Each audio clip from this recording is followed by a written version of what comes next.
Your Daily 180, 180 seconds of pure Bible study. Marriage requires sacrifice. Welcome to this, your Daily 180 Bible study.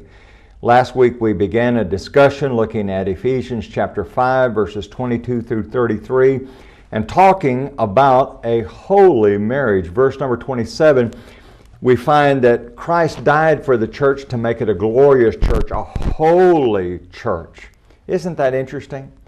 And there's this interconnectedness that weaves back and forth between marriage and the church. The church is an illustration of marriage, and marriage is an illustration of the church. And marriage is to be holy. It's great to have a happy marriage, but that's not primary.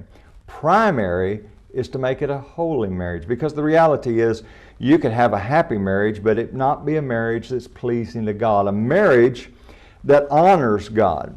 Well, for it to be a marriage that honors God, it has to require sacrifice. Verse number 22, wives are to submit to their own husbands. The word sacrifice is not used there, but the concept is used. It can be difficult to submit to your husband. And then if you drop down to verse number 25, there we see the idea that husbands are to love their wives just as Christ loved the church and gave himself for her. Sacrifice is so important. When we look at Genesis chapter 22, we find there the story, the historical account, when God told Abraham that he was to offer his son, his only son, the son of promise, Isaac. And he was going to be told to go to a certain mountain, and he went to the land of Moriah, and he was to offer that son.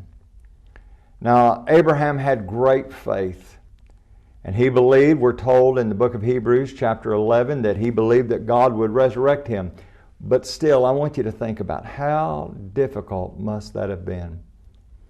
And you know, sacrificing ourselves and sacrificing our pride is so essential in a marriage. And trust me, it doesn't always feel good. Dying isn't a pleasant experience. But if you want to have a holy marriage, you've got to die to your selfishness. You've got to die to your stubbornness. You've got to be willing to die to all those things where you must demand your own way. What you must demand is that you're going to live in accordance with the will of God. We're going to talk some more about this tomorrow.